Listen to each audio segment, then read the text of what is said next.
is because I got carried away trying to put a PowerPoint together. So, and there's just so much interesting stuff out there on the internet. There really is. So I'm going to share my screen.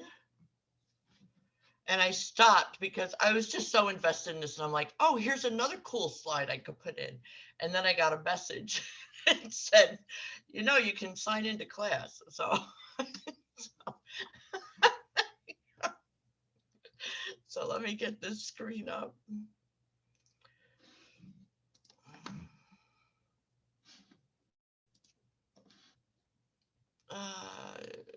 Yes, save.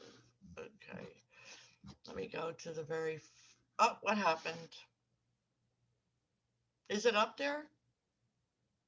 No. It's yeah. Try one more time, Patty. It has stopped. Oh, maybe I can't do it. Let's see.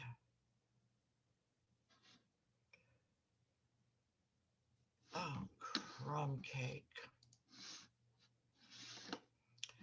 I closed it. Oh, I'm so disappointed. I worked so hard on this. It's Exit okay. full Take your time, Patty. Yeah.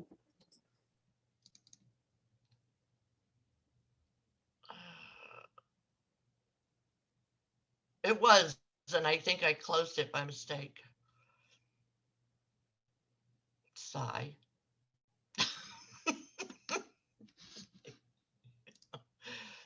Okay, let's do this again.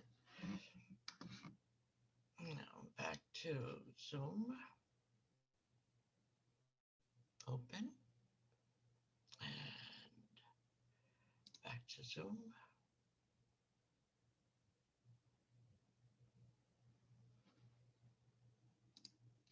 Okay, open that. Push that button. Push this button. That button. There we go. You see that? Is it there? No. Oh, now it's here. Yep, now we see it. Yes, yay. Okay. So there was this option for PowerPoint, and it showed a bunch of quotes, which I thought was really cool. So I picked this one particular one because it says, be the change you want to see in the world. Who has not seen that on social media? Like, it's always being shared. And, it was interesting because we all want to, well, I'm not going to speak for everyone, but I know that the reason it's shared so much is because people are saying we have to change ourselves in order to change the world. But how do we do that, right? So the class is on meditation tonight. So in our scripture book, it talks about cultivating the spirit. So when I first started attending the Wandharma Center, we talked about meditation being that vehicle for cultivating the spirit. Um, so cultivating, of course, means nourishing that spirit, which is clear and round, calm, and tranquil, which is something that we're trying to reach through meditation. It's internally letting go of tendency towards discrimination and a penchant towards attachment. And spirit is the state of mind in which is clear and round, calm and tranquil, and free from a tendency toward discrimination and a penchant towards attachment. So both things, right? Nourishing this. Oh, wait a minute. Yeah, nourishing the spirit and right. So penchant. They both ended the same way. So I thought I was confused. Toward discrimination and a penchant towards attachment. So this is something that we try to do while we're meditating. And I'm glad that Grace suggested that we read that part of the scripture in conjunction with meditation, because that was what I was first taught. So how do we do that?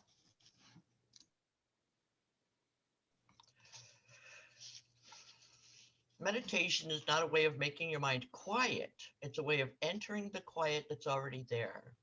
So I know that for myself, when I was a beginner, and for other people, um, I reached for something. I'm meditating for a reason, and I didn't know what it was because I'm all new to this. And I thought it was, just a way of being quiet, and I'm looking for that quietness, right? But I've experienced the matter that it's not looking for. Like when I'm trying to look for something, then I'm not going to find it through meditation. It's already there. So in our scripture, it said, this practice in the mind calms thoughts and cultivates right mindfulness. It helps to manifest the true nature. In the body, it causes the fiery energy to descend and the watery energy to ascend. Consequently, one's body and mind will remain serene and perfect harmony. So I had to look up the fiery energy and water energy because I'm one of those people that questions almost everything I hear. What do they mean by the fire energy? What do they mean? What are they talking about? Because I know my body, but this is, again, something that I'm learning, right? So I found that fire in the body regulates digestion, absorption, and assimilation of food, but it also regulates our temperature, our perception, and comprehension of things. When someone is sharp or alert, we often say, "Aren't you on fire today?" The fire element radiates energy and gives us the light within our eyes and the spark in our personality. So that was how it was explained on this page that I found. So, of course, I need that fire element, but if it gets too strong, it can be harmful to me physically and mentally. Too much anger, too much sensory condition, too much exercise, too much eating, which I do a lot, uh, playing hard, right? Always on, having conversations, running to the store, doing the chores, whatever it is, that's your fire energy. It keeps you moving and going. And we become heated and we need water to bring that energy down, to calm our senses and to remove our diluted thinking. So this is why I asked that question about what does that mean, the diluted thinking? And that word in my mind, of course, says it's closely related to delusional. And I'm not delusional, but wait, maybe if I am delusional, if I hypothesize this thought, maybe I'm not taking refuge in the three jewels. Maybe I'm not living in accordance with the precepts or practicing mindfulness in the L1. Then I can be considered deluded, because why else would that word be used so often in our scripture, right? Or particularly in that chapter. Water also has a calming and refreshing effect on the mind and the emotions.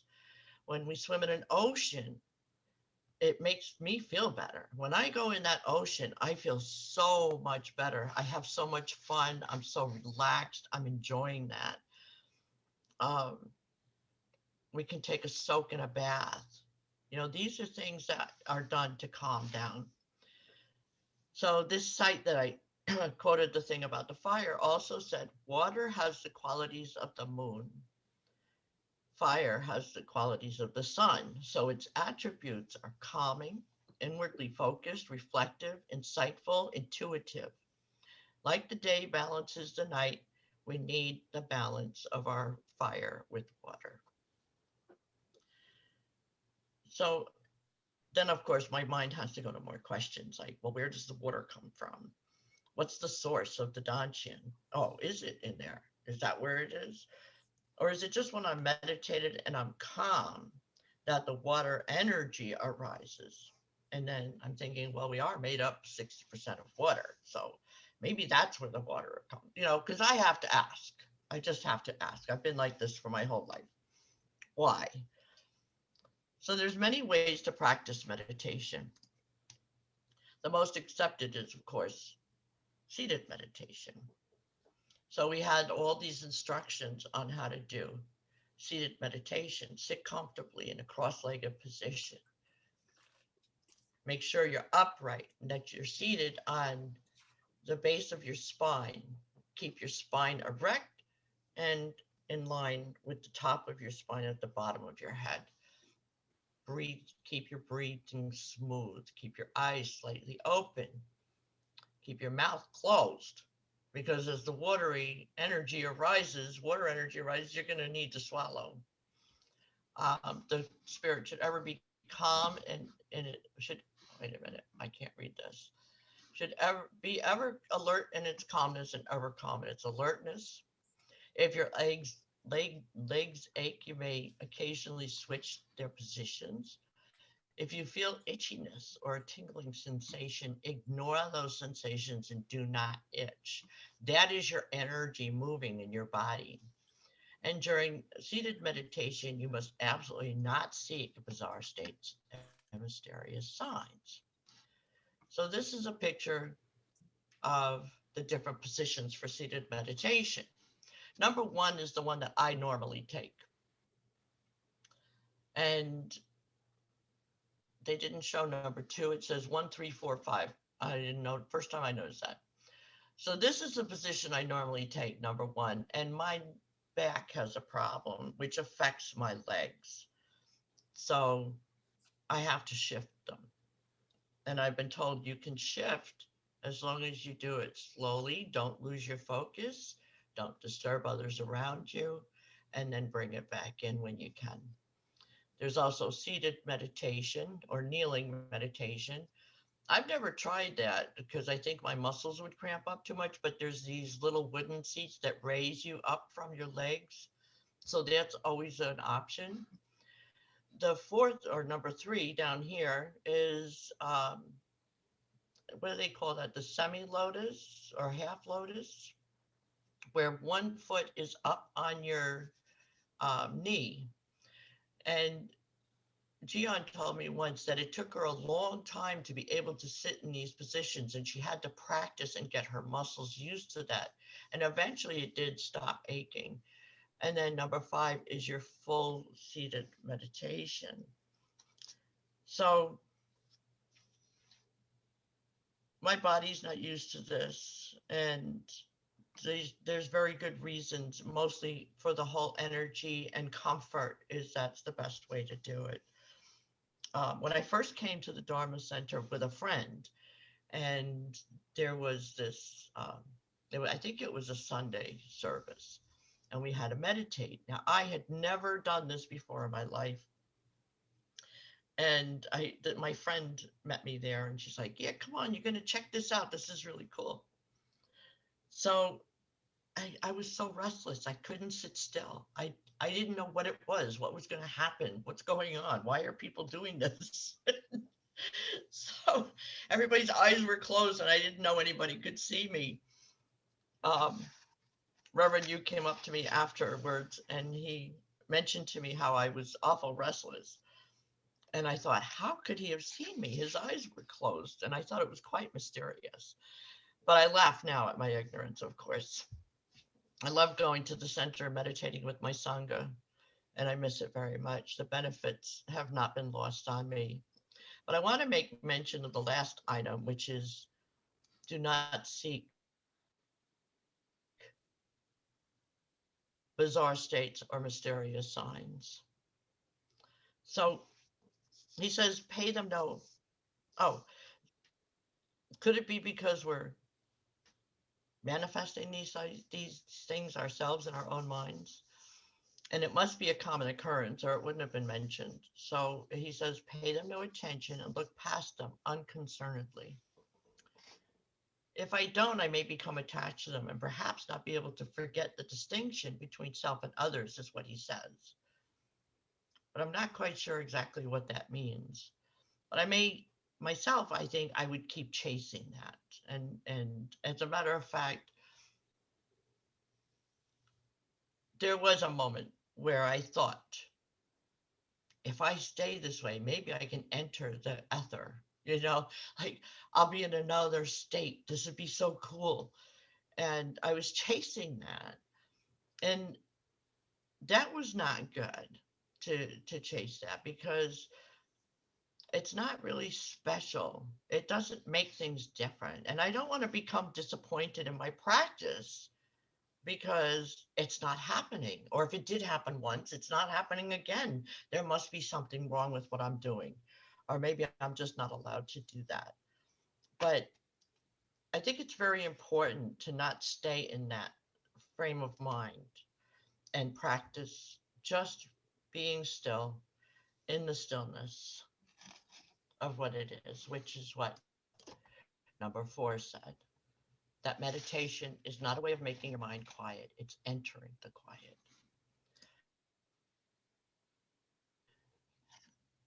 So, I mean, I may even try to chase the feeling of being special, or I may become disappointed in my practice.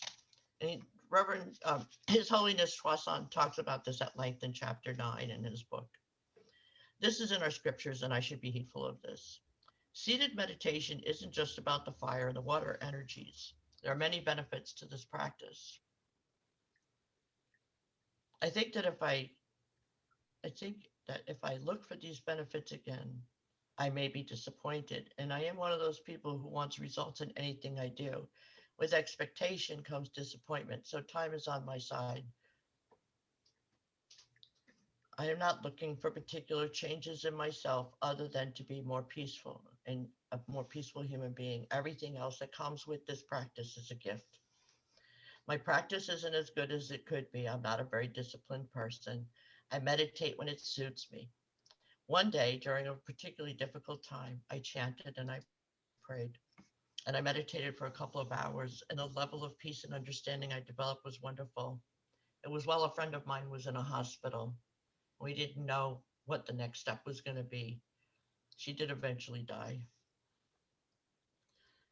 So the level of peace that I got from that, and understanding that this had nothing to do with me and what I needed to do for her and her spirit, because she was a lovely spirit.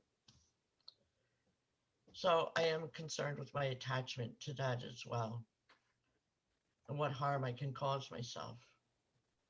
Maybe I could work on meditating when I work up after my first cup of coffee. Like I said, I'm not very disciplined. I'm still a bit flighty.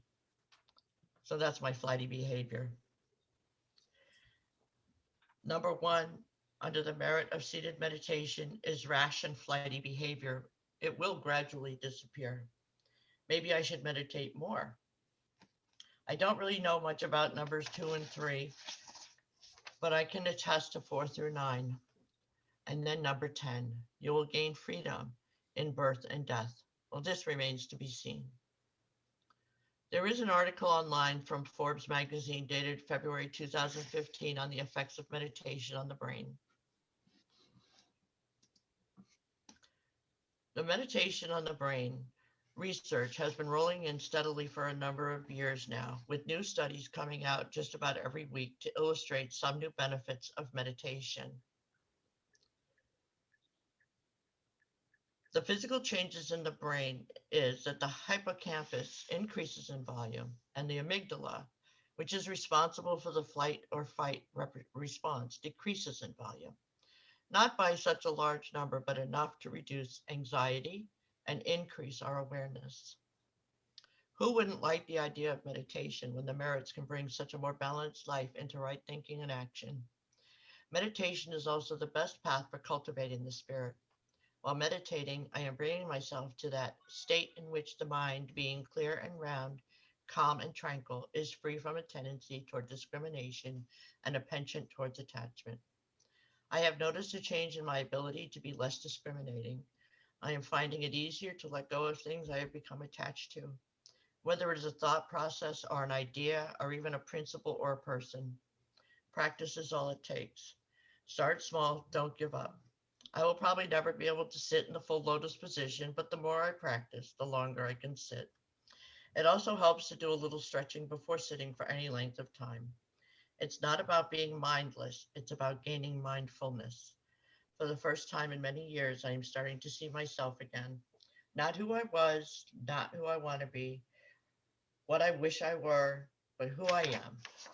And it is good. Thank you.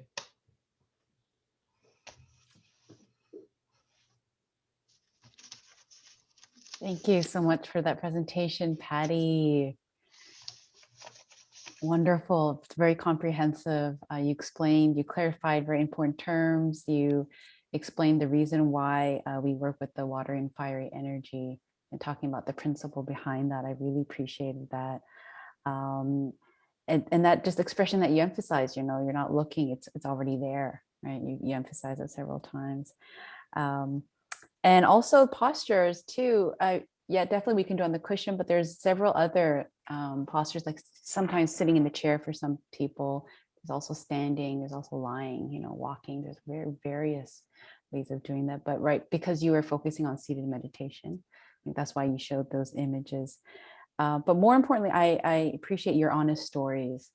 And I think if I open it up to our community, we could probably share, you know, what has worked for us, what has been challenging. I like what you said about start small, don't give up. Patty, I would not label yourself. You may do the lotus position, right? Just a little bit more stretching, and that day you text us, you email us, and you take a picture, and we'll celebrate with you. Why not? You know, who knows, right? So I'm going to open it up now to our virtual family here, and yeah, share with us your experience with the practice.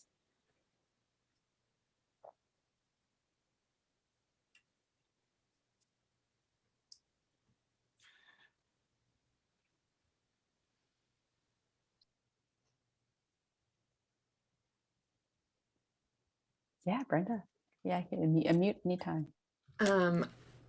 Patty, thank you so much. You're so, I just think you're great. I do appreciate you defining a lot of those things. I had a whole bunch of question marks in the side of my on the side of my book as well. What's the water? What's the fire? Yeah. So I appreciate that. I also really appreciated just your personal take on it. And from my experience, which is a small amount, I still struggle. Like today, for some reason, I just had a really hard time just settling. I could settle for about I don't know, it turned out probably only to be a few breaths, but it felt longer. And then I would get riled up again and jittery, you know, just kind of antsy and needing to move. And then there are times where I'm all in and just mellow and could do it for as long as, who knows. The longest I've ever done it has been in this class. I'm not going to throw that out. I mean, I'm going to throw that out like I'm not doing huge amounts of time on my own. But anyway, that's just been my experience. I'm still very early in it, but I do find a calmness that when things are working really well, I can find that calmness, which is what it's about. So thanks.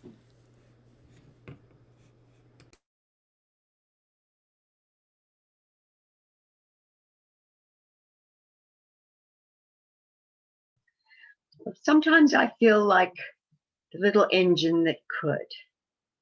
Because a lot of the times it's, I think I can, I think I can, I think I can, I'm going to get it right, I think I can, I think I can. And every once in a while, I can.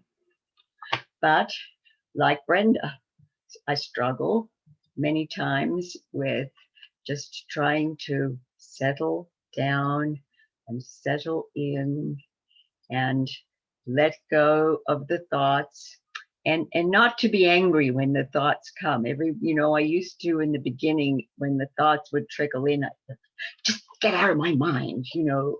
Now I can just step back and say, here's God, and still keep coming back to center. And on the days when it goes really well, and at the end of the time, I can say, I knew I could, I knew I could, I knew I could, and it's wonderful. And it goes with me through the day to give me great peace and to keep moving in the mindfulness of the day, to be constantly mindful. Whereas sometimes when it's hard to settle, it seems like you have a hard to settle day.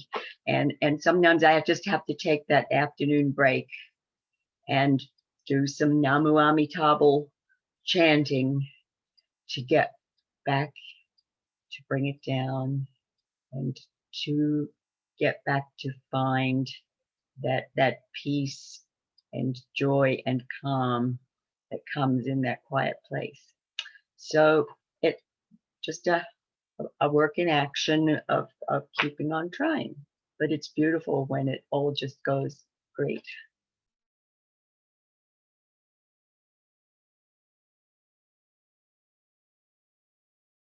Oh, and Patty, I wanted to thank you too. Such a brilliant presentation, because you gave us so much theoretical stuff, but what really touched my heart was your absolute honesty about where you are and in your practice, and it's wonderful and really appreciate it. Thank you.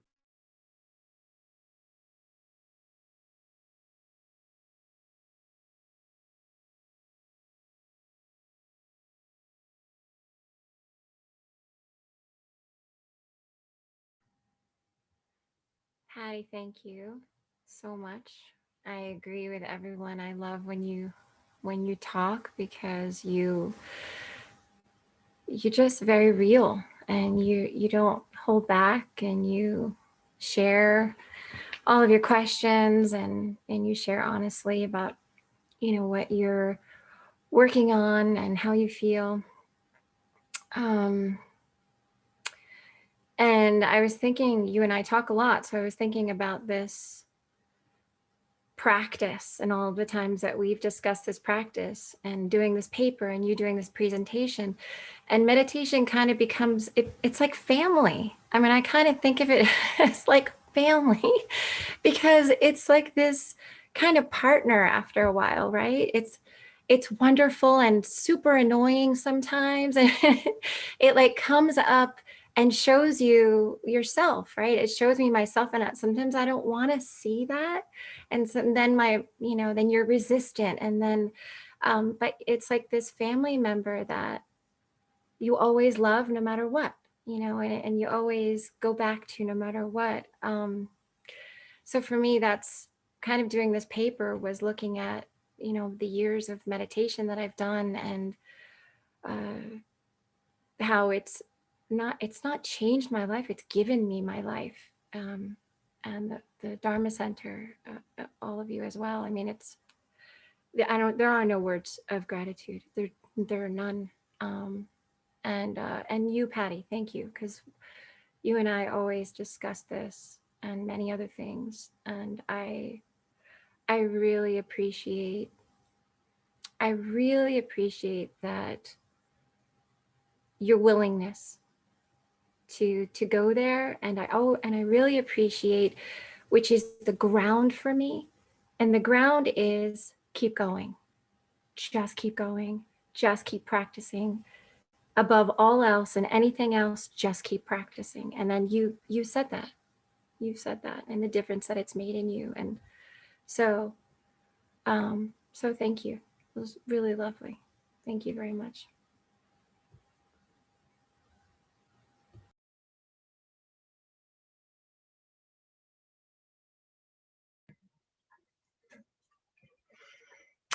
Thanks, Patty. Yes, I agree with what everyone has said. And I think the boldest part of all your stories is that you give us all permission to say, oh yeah, I can't do that either. I fall apart here, or this doesn't work for me, or I'm questioning too much, or because you know what? that's all of us. There is no separation. And you're one of those people who gets to right down to that grassroots level of, I'm struggling here, and we all do. Meditation for everybody is the struggle at one point or another, because our lives are our lives. So I just want to say thank you so much. That was great. You talked about how you didn't want to give a talk because everybody else's talk was great. Well, guess what? You're great. So thank you.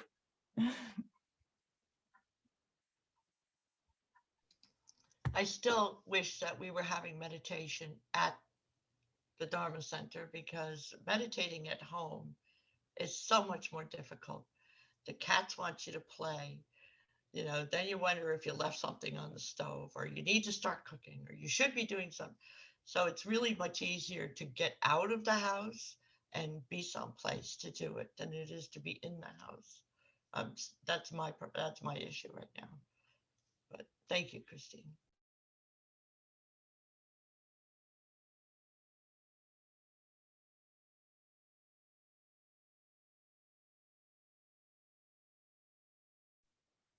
Is there anyone else that wants to share?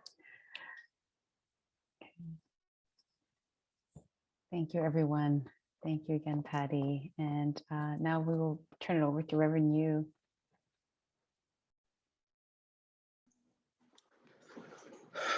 Thank you so much, Pat. I really love your presentation. Very focused, but cover all the aspect of meditation, from the physical part, breathing, and the spiritual aspect. Last Thursday, we studied chanting meditation.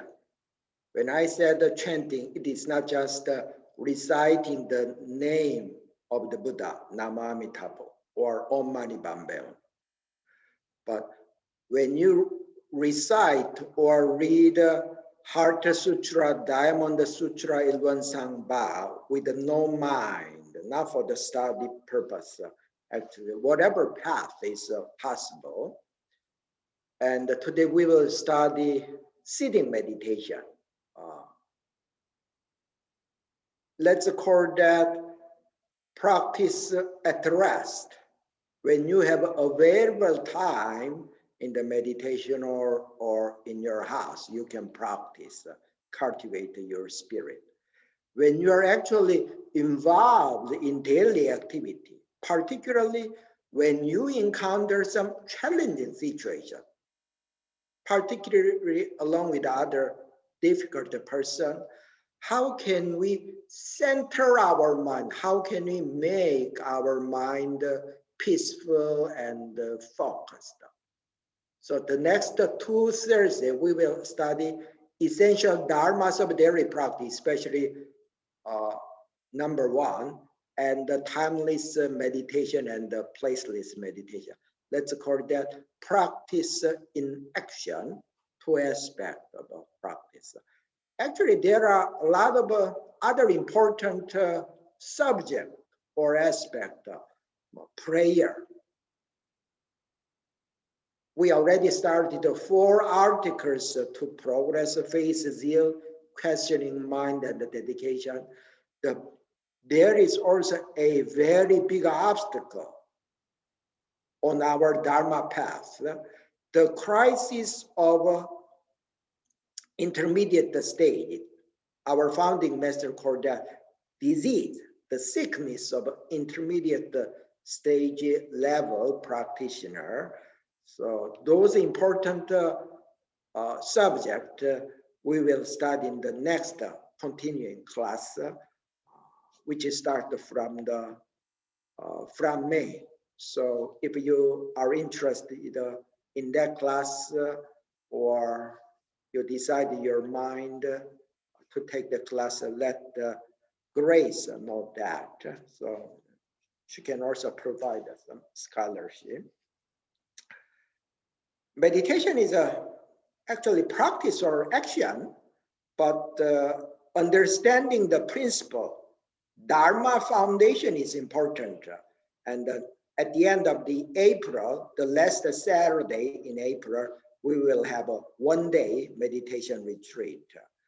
Today, I would like to teach about the spiritual aspect of meditation. Meditation and the enlightenment, what is their relationship? I will talk in that one-day retreat in April. I usually ask this question when I teach meditation. Have you ever looked in the mirror? Of course, almost every day you look in the mirror. But for your whole life, when you look in the mirror, you have never seen the mirror itself. You have seen the image on the mirror. Right now, what do you see on your computer screen? I see my face. It's a little dark. Ilwan Sang, Kathy, Brenda, etc. What you see at this moment is also the image on the screen. In other words, we tend to forget something very fundamental. What drives our life? How can I talk? How can you see? Because there is something in our life, we usually call that mind or consciousness. Everybody heard, learned that word, mind or awareness, but they have never thought that in a very serious way. That's why our third head Dharma Master, Venerable Desan, said, the biggest humans discovered a lot of greatest things. The biggest discovery in the human history is Buddha's discovery of the human mind. Discovery of a human mind is the greatest discovery.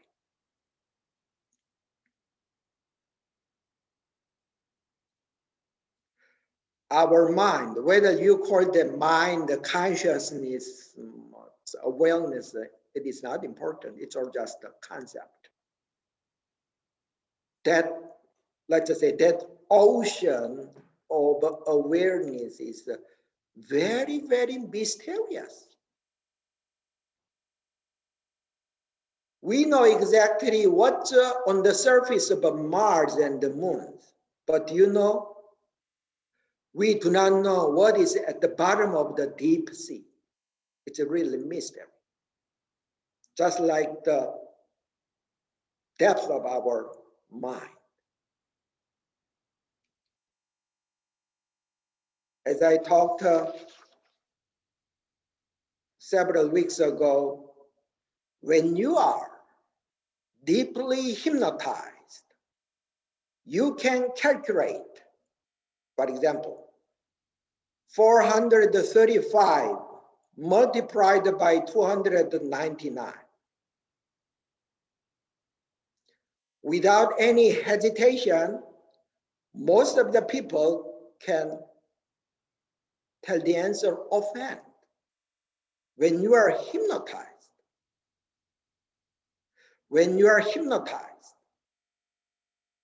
you can exactly recall what the doctor, nurses said or performed when you are on the operation table. That kind of, all kind of information is deeply already implanted in our mind. There are many layers of our mind. I don't say it's just a consciousness or Freudian unconsciousness.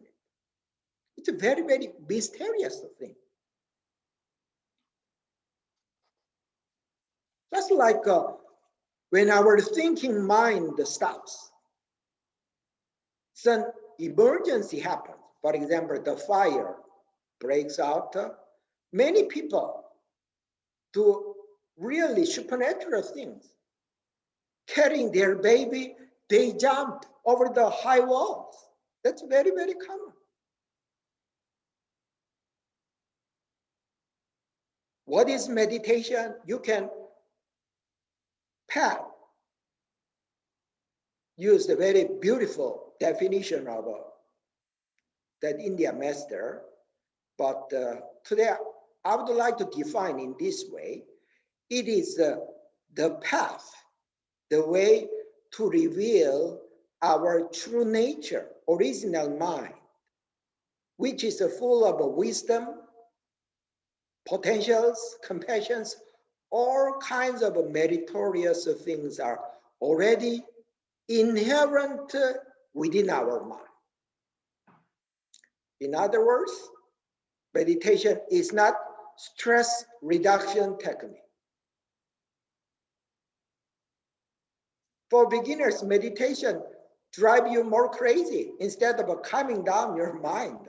To the opposite, in instant training. Meditation starts from calming down our mind, but eventually reveal our true nature, the path to attain Buddhahood.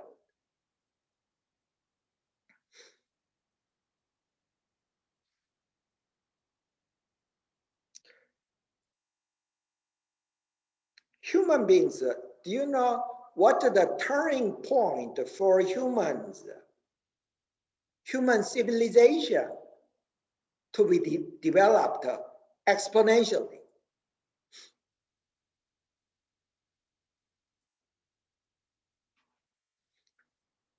When humans start to settle down, before they wander around. There are many nomadic tribes in whatever area.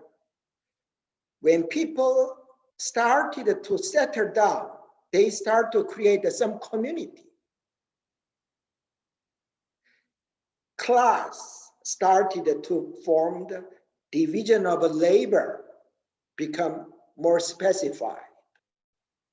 For the first time in human history, they came to have a so-called selfless in terms of time and the produce. That's why, for example, art started to develop. They all started from settling down. It's the same with our mind. Our mind constantly wanders around.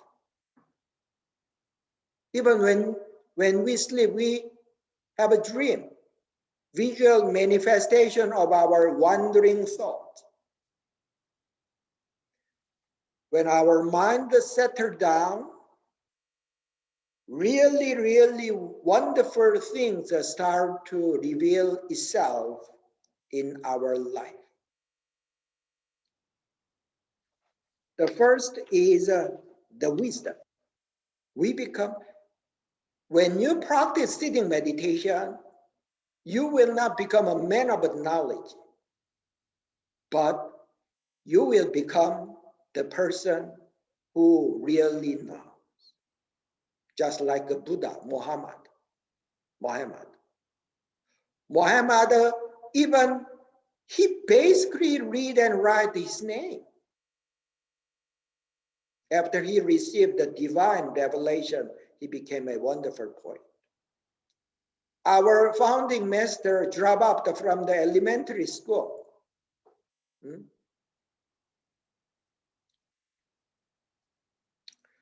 Zhu Xie, probably many Westerners are not familiar with the Confucian scholar Saint Zhu Xie. He's a superhero in Confucianism.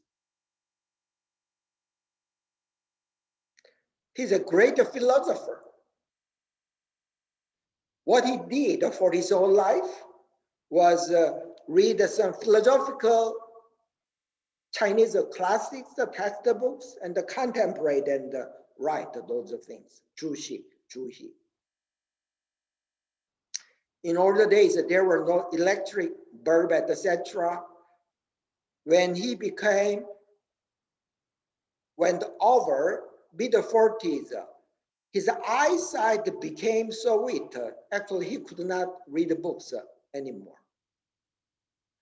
From that stage, he started to practice Zhengzha, which literally means upright sitting, Confucian style sitting meditation, Zhengzha.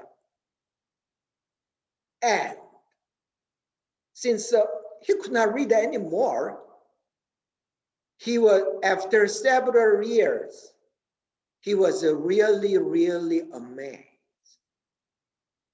In one of his classes, at the preface, he wrote, so many philosophical issues he thought about the contemplate. He's a very intellectual giant, but there are many issues he could not solve. But when after he started to meditate, he could understand all those issues very, very naturally.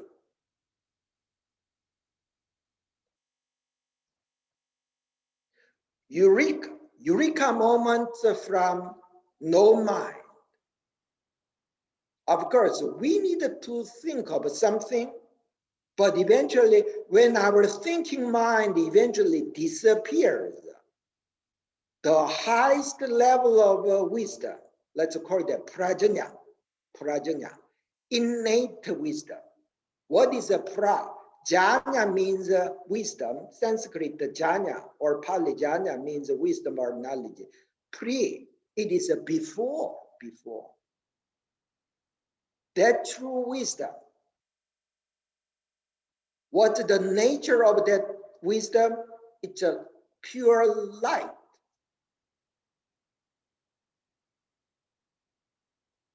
Listen to the testimonial who experience a near-death experience. They all experience a bright light.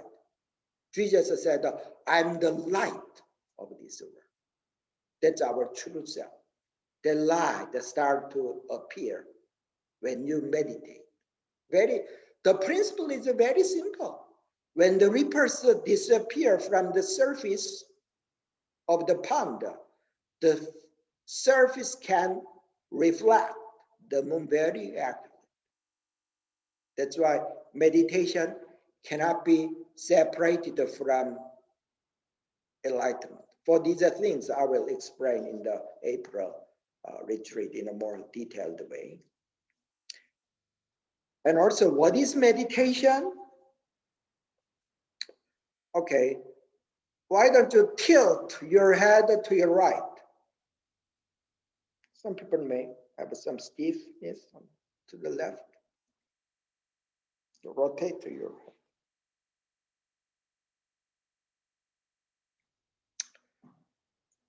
Okay, stop.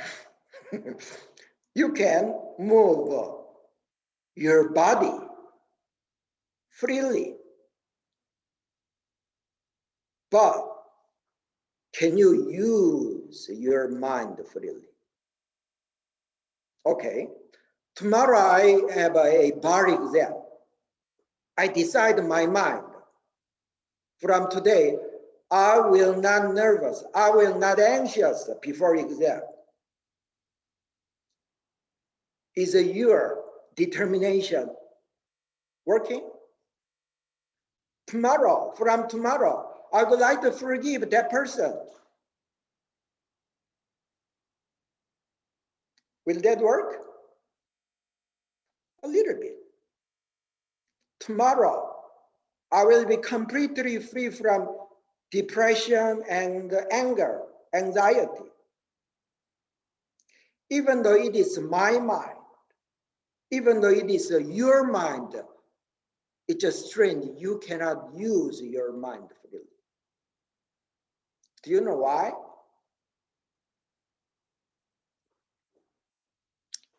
Mouse. to lift this muscle, it's not difficult. If something is very, very heavy, 10,000 times heavier than this mouse, I cannot lift this because this body, the muscle is not strong enough. Why we cannot use our mind? Forgiving others, free from anxiety, depression, whatever things. Why it's very hard to break our bad habit? There may be lots of reasons. The root cause is very simple. Our mind is not strong enough. It's not strong enough. Our muscle can be strong. Our mind is not strong enough. How can we strengthen our mind? How can we empower our mind? If our mind is weakened, just like a tree, if a small tree which is not deeply rooted into the soil, when the wind blows, it's constantly moving. Our mind is not strengthened, it's constantly moving by the external circumstances and the conditions. We become too much sensitive. We become too much judgmental at the center. How can you empower your mind? How can you strengthen your mind? When it comes to your body, the more you use that, the stronger it becomes. That's why we exercise. As for your mind, it's exactly the opposite. The more it is put to rest, the more you can bring your mind to a pause, the stronger it becomes. It's the opposite. That's why we meditate. Bring our mind to a pause. Our mind. When you meditate, even though you have a lot of thoughts arising, but at least your mind become independent from sensory experience. The benefit is really great. You can relax yourself watching the YouTube film. Or even though you have lots of wandering thoughts when you meditate, lots of, from 10 or 20 years, lots of medical doctors and neurologists experiment the merits of sitting meditation. You can relax yourself. For one, neurologist tested at the UPenn Hospital. They just comfortably listened to the recorded novel. Not many wandering thoughts. One another group, they practice sitting meditation. They are all beginning practitioners, 15 minutes. After 2 months, even though they have a lot of wandering thoughts, they tested the amount of alpha waves in their brain. When your mind is peaceful and focused, the dominant brain waves is alpha waves. They have a meditation group have 3 or 4 times more alpha waves when they are involved in daily practice. So even though it's 15 or 20 minutes, it affects the whole day. Anyway, for those scientific things, you can Google it. Hundreds of thousands of experiments. And also,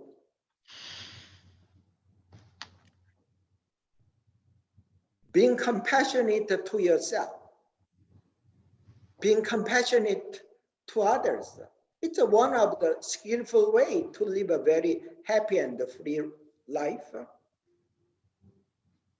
When you meditate, when you have more space in your mind, you do not have to practice mindfulness to become more compassionate.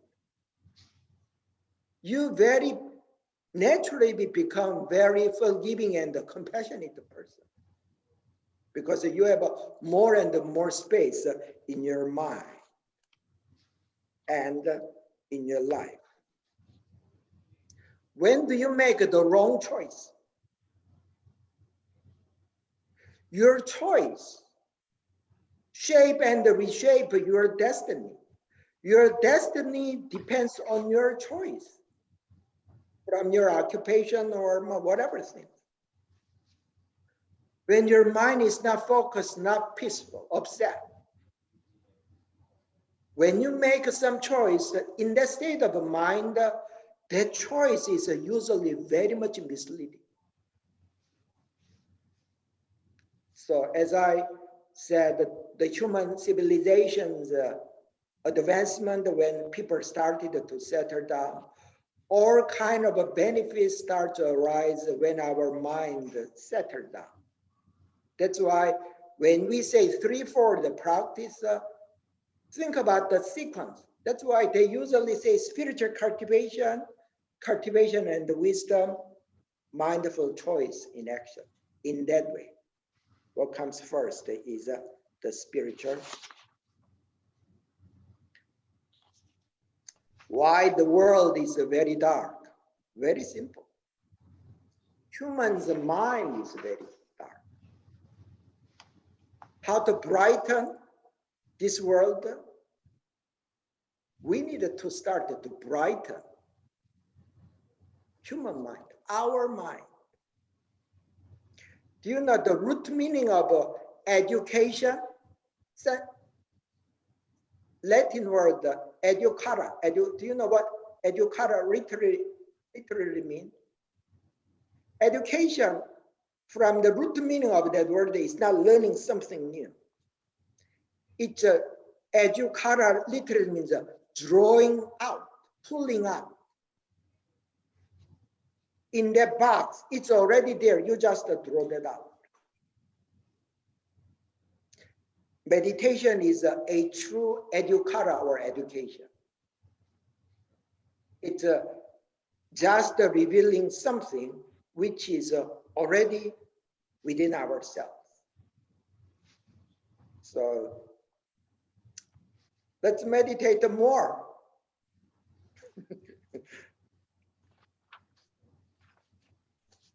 Thank you, Reverend Yu. I think that was the last line, like summed up everything. Just meditate more. So I'm going to break you up into rooms, and please continue this discussion, what Reverend Yu discussed, and also about your practice, like listening to each other's stories, what's been working for you, maybe perhaps what's been challenging, what intentions are you setting for your practice. So I will open up the rooms and it will be 20 minutes. Okay, thank you, Reverend Yu, for that. Oh yes, thank you, Diane, for that as well.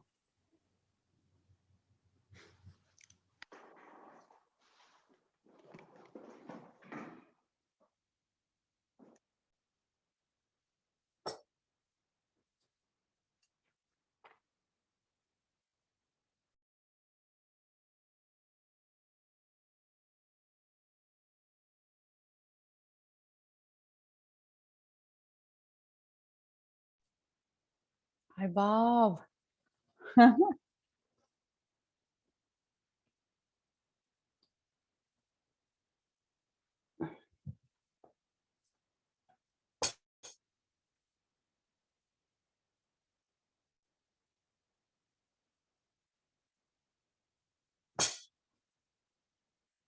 Oh, I want to ask before other people come back, this one-day meditation at the end of April, will that be a live thing or is that a virtual? Virtual. Okay, I think I'm going to get the information from Reverend Yu and send it to you by email, good, thank you. right? Yeah, because I think that's open to everybody. Great. Mhm.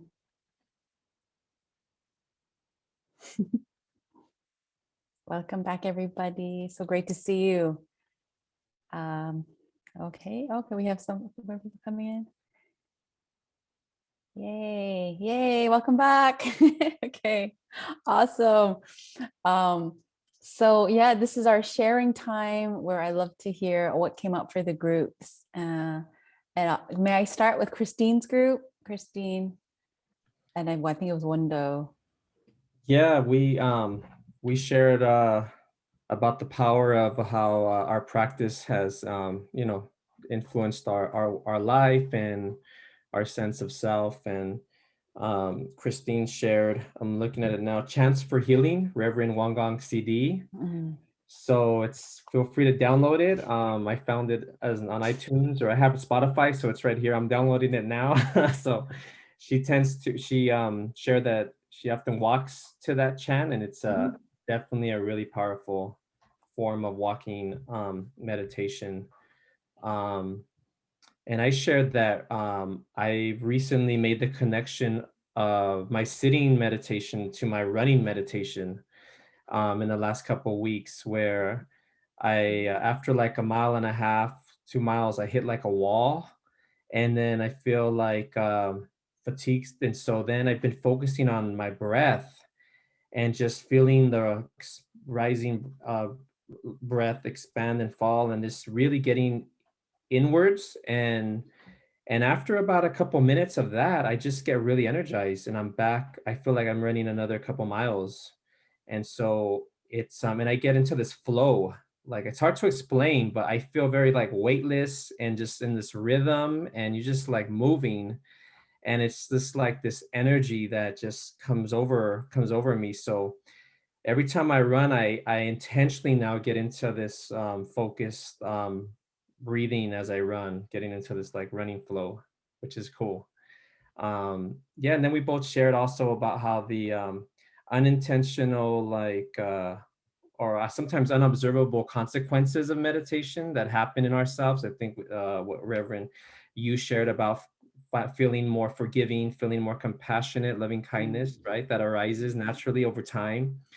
And that definitely has been the case where we both feel that that's a strong connection to self. So those are some of the Wonderful. things that we shared. Excellent. Thank you, Wendo. And thank you, Christine. Thank you both for that. Okay. And Isabel's group, Isabel, John, or Kathy? Yeah. Hi.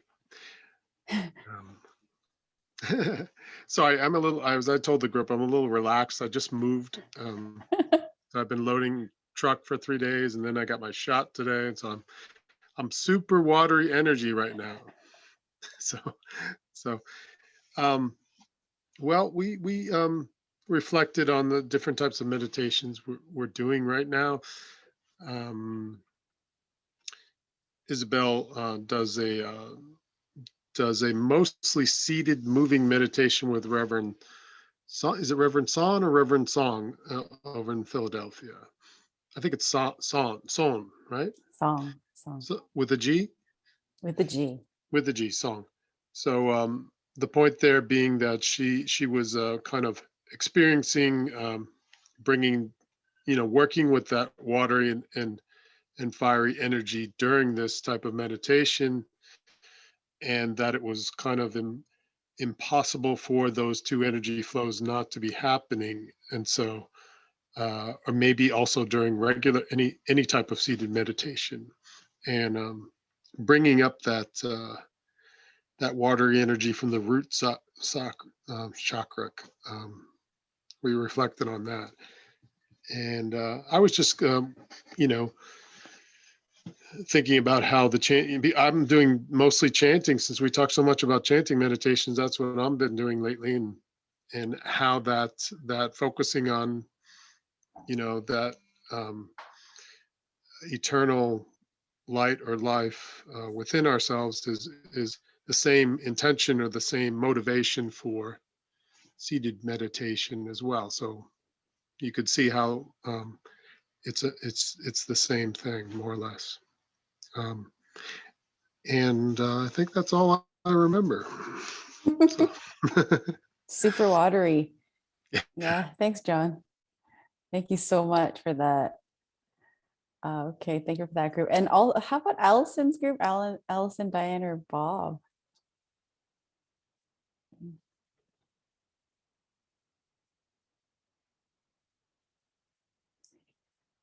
I see Allison going, Bob, Bob, Bob. Not fair, Allison. Uh, we were three retirees, and we were lamenting how at one time, or how before we retired, we thought we'd have all this time on our hands, and for some reason we don't. We that we have just as much time fitting in meditation or anything else. We did. We think maybe we were more organized when we were working and had to fit in the rest of life on weekends or in what spare time we had. So we were kind of lamenting that thing. We all talked about our challenges, which we all have with meditation, and also we have pets, and if you want to do something in the morning, by golly, feeding the pets has to be number one. They won't let you do anything else. Although Allison had a wonderful idea. She has 2 cats and 2 dogs, I think she said, and when she wakes up in the morning, she just sits up in bed and does her meditation there. But once she gets out of bed, of course, the pets have to take over or have to take priority. Anyway, and I mentioned that I too have been using Wollongong's. Actually, I use her CD. I've got a little player so I can go on walks and listen to that. And I have in the past called myself a hunter. I haven't even shot at anything in probably 10 years or so, but I used to be able to go into the woods and go get in one of these tree stands for deer hunting or whatever, and just be for hours at a time, just literally for 2 or 3 hours, just perfect meditation with no thoughts whatsoever. And the only sounds would be maybe the leaves falling or a squirrel running around, or maybe on a wet morning, the dripping off the tree limbs. And it was just perfect. I sometimes think I should put one of these stands in my backyard where I just sit there and can be totally absorbed in just being. And anyway, gosh, what have I left out? Help me, Allison. What have I left out? Well, you didn't leave out much. I think that we did talk that for us, when we do it and how we do it, that meditation is such an anchor for our lives.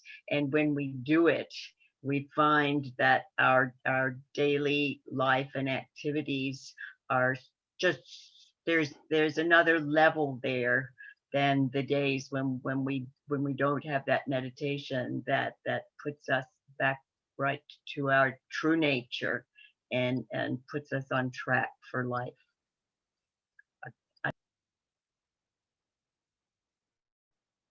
Great. Thank you so much to the wonderful retirees. Beautiful. And last but not least, we have Brenda, Tiffany, Patty, and Jay. Is there anyone who'd like to share from that group? Go ahead, Brenda.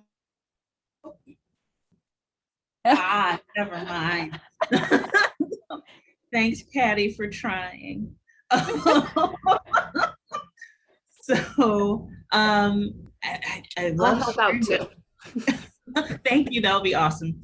I think it was the purest of intention setting was the conversation we had about wandering thoughts and how do you conquer that. Everyone's at different levels of their practice, and there was a discussion about using the breath, using chanting, as well as visualization, right? In terms of letting the light from within shine without, and vice versa, kind of using that energy in order to be able to really focus.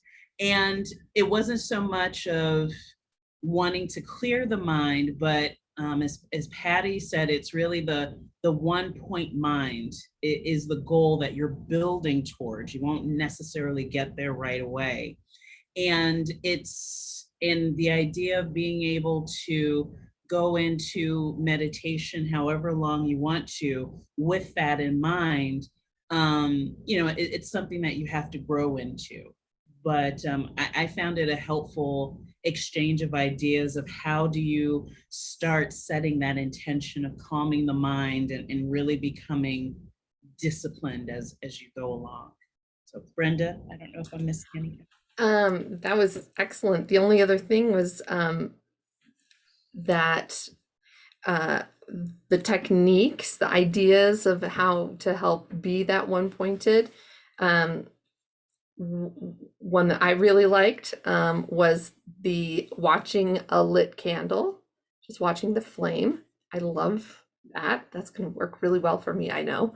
But also the chanting, the visualizations, as she's talked about, just doing the moving meditation like the we did today, the Tai Chi and Qigong style stuff. So yeah, thanks. Good teamwork. Thank you so much for that, everybody. Thank you, thank you, thank you. And I just want to announce something that Reverend, you had mentioned this. Our department is starting continuing education courses starting this summer. So Reverend, you'll be teaching One Buddhism Teachings and Practices, and this is from May 6th to July 8th. So it would be 10 weeks, 2 hours a week. And then Toyon, Reverend Toyon Park from Manhattan Temple will be teaching Introduction to Buddhism and One Buddhism. That will be from June 22nd to August 24th. Again, these are both 10 weeks, 2 hours a week.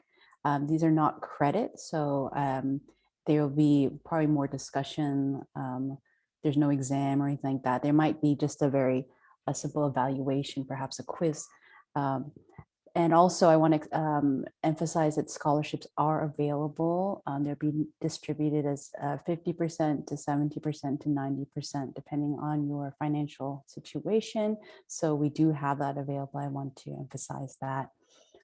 So I encourage you, if you or anyone you know would like to learn more about Buddhism or One Buddhism, please spread the word. I will also send it out as an email to everybody. If you have any questions too, feel free to email me. Okay. All right, everybody. Thank you so much again for coming and having a fruitful discussion. Have a very, very good night. And we'll see you next week, week 13. Oh my goodness, already. Bye.